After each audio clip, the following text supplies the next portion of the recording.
This week on Cinematic Sound Radio.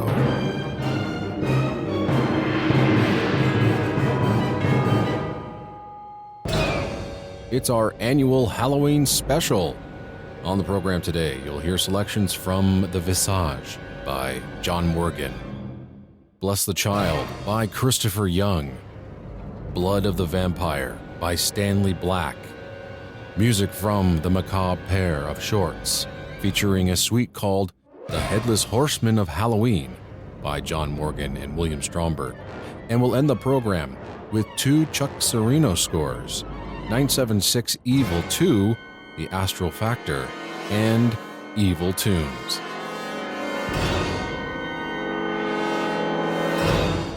My name is Eric Woods. Thank you very much for joining me.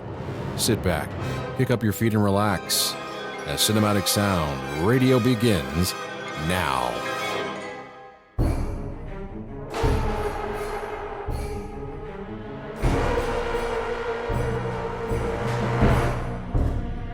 On the air and streaming on the web since 1996, this is Cinematic Sound.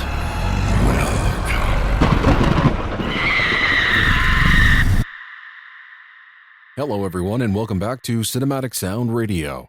I'm Eric Woods, coming to you from Kitchener, Ontario, Canada. Hello to all of our listeners at cinematicsound.net or through Apple Podcasts, Spotify, Google Play, or wherever you get great podcasts. It's great to have you on board. If you're listening to the program on Apple Podcasts or through iTunes or whatever it's called now, please take the time to rate and review the show. It really helps get the show noticed and also helps new listeners discover the program. On today's show, it's our 2019 Halloween special, which has been delayed by a few days due to some server issues, so we apologize for that. But everything is fine now, so I hope you don't mind some spooky music a few days after the scariest night of the year. I mean, there really is never a bad time to listen to horror movie music. Now, before we get started, I just want to thank a few people for helping to make today's program possible. First off, Ford Thaxton for his invaluable assistance over the years, especially in getting some of the albums to us for today's program. Also, liner note authors Randall Larson and Mervyn Cook, whose various notes written for most of the albums you're going to hear today are either referenced or quoted directly in today's broadcast. Up first, music from The VISAGE, with original score composed by John Morgan. This is a 22-minute film written and directed by Kirk Henderson. It's an update of the Nikolai Gogol novella V, first published in the first volume of his collection of tales entitled Murgorod, released in 1835. The VISAGE follows the basic story of the novella V. It's about a young man named Clifford who has to watch over the body of a dead witch for 3 nights while being besieged by evil spirits looking for him. The VISAGE actually won awards in 2003 and 2004, including Best Short Film, and it was considered the scariest film some festivals had ever shown. The horror makeup was by Stephen Dupuy, Academy Award winner for David Cronenberg's The Fly. John Morgan composed the marvelous, moody score, which was conducted by longtime friend William Stromberg in Moscow with the Moscow Symphony Orchestra, where coincidentally the 1967 version of V had been shot. Director Henderson was a film music lover, Morgan remembered, and wanted a full symphonic score with a kind of romantic feel, but with an undercurrent of something not being right. Morgan suggested scoring the film in Moscow and hire the Moscow Symphony Orchestra for 2 to 3 hours at the Mosfilm studio. Henderson agreed. The score is solid, with obvious hints and nods to scores like John Williams' The Fury, Christopher Young's Hellraiser, and various Bernard Herrmann works. Here now, to open up the program, music from The VISAGE, with music composed by John Morgan and additional music composed by William T. Stromberg and Anna Bon Stromberg.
Music from the original motion picture soundtrack to the short film, The Visage, with original score composed by John Morgan, and that comes off an album called The Visage, the John Morgan Collection Volume 1, which was released recently on Dragon's Domain Records.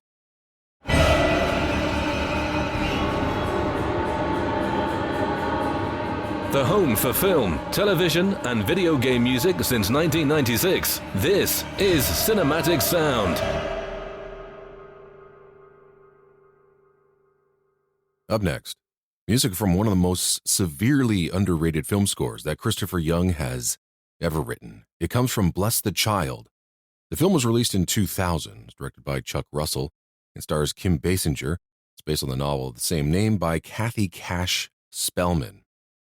It tells the story of a kidnapped girl, Cody, who is a little girl abandoned by her mother and raised by her aunt, a nurse. The girl's guardian, aided by an FBI agent, learn that Cody has supernatural abilities, and the abductees are a satanic cult willing to do anything to gain those powers. The superb score album from GMP Crescendo Records presents the score in 5 lengthy suites or compositions or tracks. The score features full orchestra and a male choir focusing on low registers in conjunction with low brass and woodwinds, evoking a sense of otherworldly power. There's also a haunting boy soprano along with big, meaty symphonic sections, which invokes beauty and at the same time chaos. The track we're going to play is the lengthy third track called Dies Irae, Day of Wrath. This 12-minute cue opens up with some signature Christopher Young up-tempo writing with some wicked woodwind dissonance, blaring brass, distorted strings, and evil choral backing. Around 3 minutes or so, the music finally settles down and lowers in volume, but it isn't any less terrifying. Here you'll hear a piano playing over uneasy strings before picking up the tempo once again in a rage of symphonic urgency. Halfway through, things settle down once again with something a bit more positive and warm, but only seconds later the action returns, this time backed by lower register male vocals. The suite ends with some hope in the way of heavenly chorus and a beautiful theme that would eventually come to fruition during the film's finale. Now, I'm not really sure whether this track and all the other tracks are made up of smaller cues or are edited together for better listening, but as it stands now, it's a gorgeous, haunting tone poem that ranks among one of the greatest things I've ever heard from Christopher Young. And as I said earlier, this is one of his very best efforts, right up there with the likes of the 2 Hellraiser scores that he wrote. Here now, Bless the Child.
Music from the original motion picture soundtrack to Bless the Child, with original score composed by Christopher Young, and the original soundtrack recording was released on G&P Crescendo Records.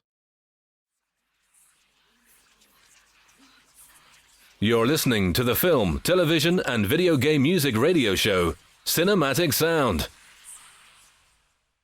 Welcome back to the program. Up next, we're going to feature music from composer Stanley Black, who is one of the most prolific of the British film composers, scoring approximately 200 films. He also introduced concert hall audiences and record buyers to a wide range of music from both cinematic and classic repertoires through his work as a conductor. Much of Stanley Black's inventive scoring for horror films and comedies in the 1950s and 60s has been in danger of sinking into obscurity. Personally, I didn't know much about Black's body of work until hearing this very compilation that we're going to play for you on the program. The album is called The Film Music of Stanley Black, which offers re-recorded suites from some of his best works and some obscure works as well, with conductor Barry Wordsworth and the BBC Concert Orchestra for Chandos Records' highly underrated series of film music recordings. I promise one day we're going to do a show dedicated to those fine recordings on the program. What we're going to play for you on today's program is a suite from Blood of the Vampire, which was a 1958 British horror film produced by Robert S. Baker and Monty Berman, directed by Harry Cass from a screenplay by Jimmy Sangster. Now, many horror fans thought the feature was a Hammer Films production when it first came out due to its similar look and Sangster's writing credit. Sangster wrote and directed a ton of films for Hammer Films. The film's U.S. release was in October of 1958 as a double feature with Universal's Monster on the Campus. The film's storyline, set in Transylvania, it's about a scientist who uses the inmates of the prison for the criminally insane as sources for his gruesome blood typing and transfusion experiments that are keeping him alive. I really enjoy the lengthy suite presented on the album from this film. It's just over 11 minutes in length and really gives you a good overview of the score. Like a lot of the Chandos recordings, especially in their film series, they really give you lengthy suites, which gives you a little extra to sink your teeth into. Black's score features pulsating harmonies, swirling string textures, and gothic dissonance. It most definitely sounds like a B-horror movie score.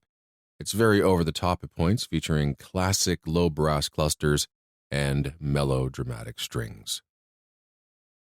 And now, music from the 1958 film Blood of the Vampire, music composed by Stanley Black.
music from the original motion picture soundtrack to Blood of the Vampire, original score composed by Stanley Black.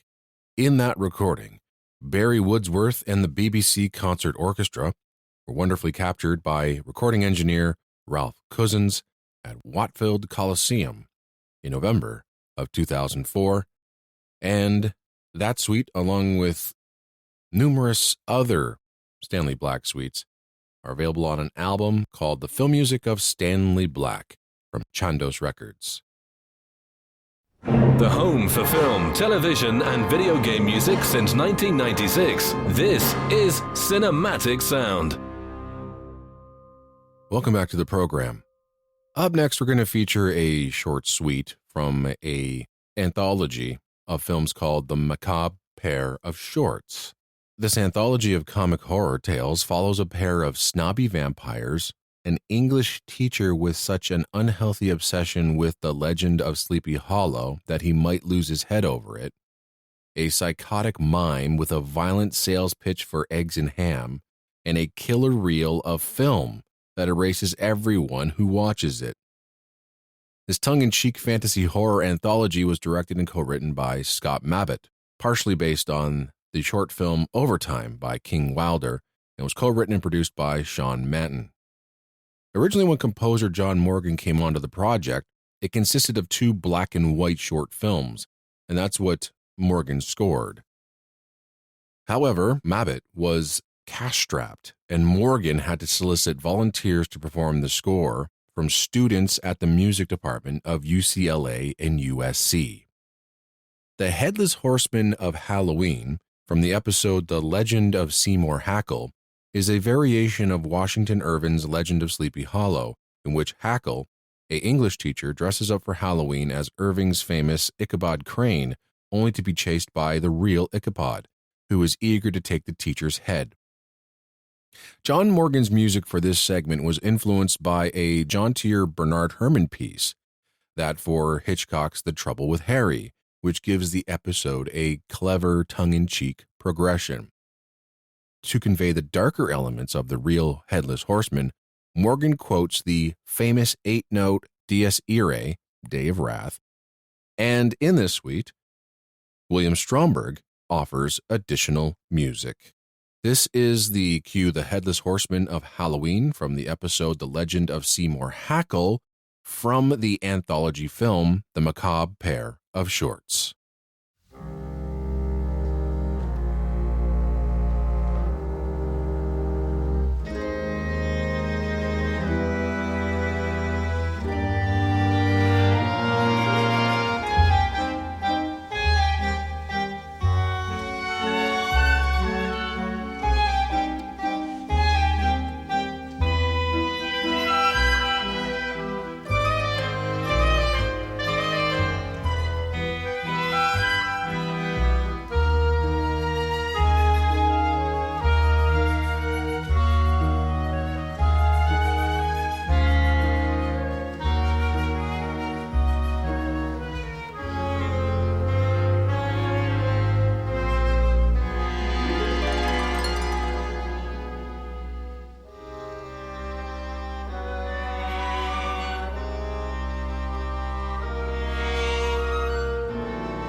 Music by John Morgan and William Stromberg.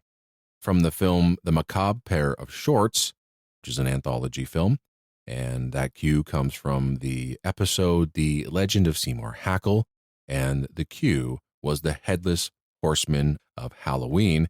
And this track comes off an album that we played for you earlier called The VISAGE, the John Morgan Collection, Volume 1 from Dragon's Domain Records. Moving on, we're going to play music from a couple of Chuck Cirino scores, and we're going to start with 976 Evil 2, The Astral Factor.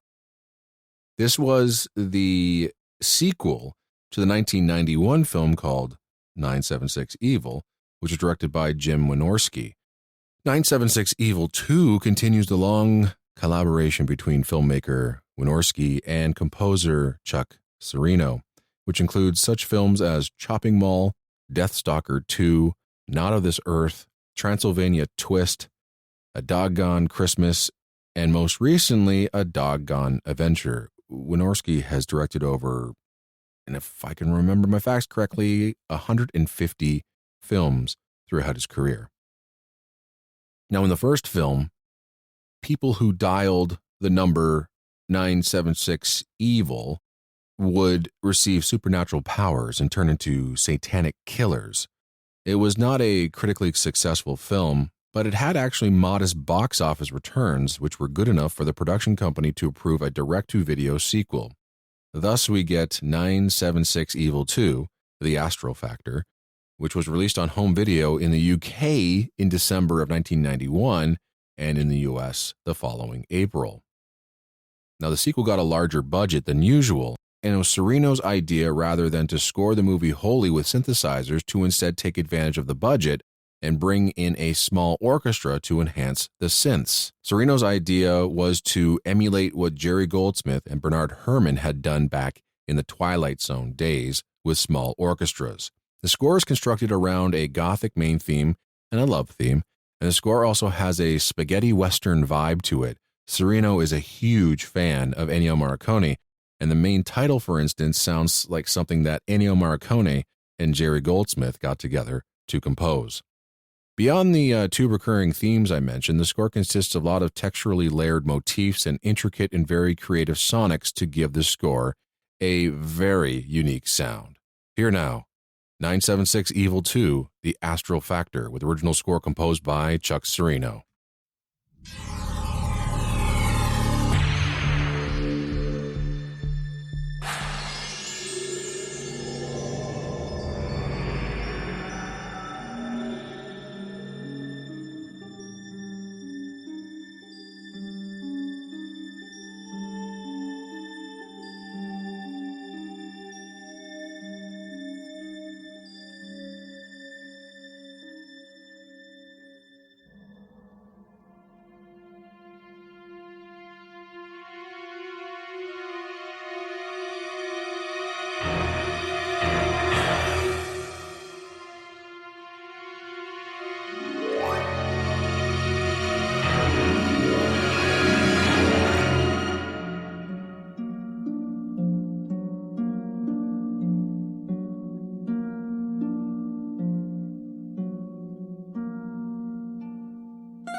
A suite of music from 976 Evil 2, The Astral Factor, with original score composed by Chuck Cirino. The original soundtrack recording was recently made available on Dragon's Domain Records. Well, we've sadly come to the end of yet another edition of Cinematic Sound Radio. To end off today's program, it is, of course, our end credit suite, which comes from a bizarre film called Evil Toons, with yet another score composed by Chuck Cirino. Director Fred Olen Ray recounts his inspiration for the film from the commentary on the Evil Toons DVD. Check this out. I quote, "So I'm sitting in the movie theater one day and I'm watching Who Framed Roger Rabbit, and I see Jessica Rabbit come on and all the guys are going va va va boom. And I said, you know, I'd bet that somebody would pay money to see a cartoon character rip a girl's clothes off." End quote. So from that notion came the concept of Evil Toons, with the monster being an animated cartoon. So with a budget of $140,000 and a whirlwind 8-day shoot, Ray brought Evil Toons in on time. To date, Cirino has scored 16 films with Ray as director, of which Evil Toons was his 6th. The film came to him in a hurry, in between scoring 976 Evil 2 and Munchie, both for Jim Wynorski. Ray needed a score composed and recorded in little more than a week. This kind of post-production rush could not provide the ingredients of a great film score, but in Cirino's hands it produced an effective one. Using the same electronic setup in which he scored 976 Evil 2, which featured a Prophet 2000 sampling keyboard, a Roland D50 synthesizer, and keyless rack-mounted Yamaha TX-81Zs, Cirino composed and recorded the Evil Toons score using a classically styled orchestration created with those early 90s synths. So what we're going to play for you are the 2 end credit cues. In end credits part 1, Cirino reprises his Dragon Biff music, which accompanies a slideshow of the cast along with photos of their characters. So the Dragon Biff cue is significant because it was inspired by Bernard Herrmann's piano cue Radar from the beginning of The Day the Earth Stood Still. Cirino said that he really liked that riff, and so he just riffed on that riff but gave it a different feeling than Herrmann did. Then the official end credit crawl begins in the end credits part 2, which is augmented by the reworking of the main titles into the end credits. The original soundtrack recording to Evil Toons has been recently released by Dragon's Domain Records. So this is the Evil Toons end credit suite composed by Chuck Cirino. Hope you enjoyed today's program, and until next time, take care and happy listening.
Thank you for listening to Cinematic Sound Radio. I want to thank Tim Burden for providing his voice for all the bumpers and stingers you hear throughout the program, and David Casina for providing Cinematic Sound Radio's theme music. If you have any questions, comments, or concerns, please email us at cinematicsound@yahoo.com. You can find us on social media at CinSound Radio on Twitter and Cinematic Sound on Facebook. And if you listen to us on Apple Podcasts, please take a moment right now to rate and review the show. It really helps us rise through the ranks and helps potential new listeners find the show. And don't forget to check out Cinematic Sound Radio at cinematicsound.net.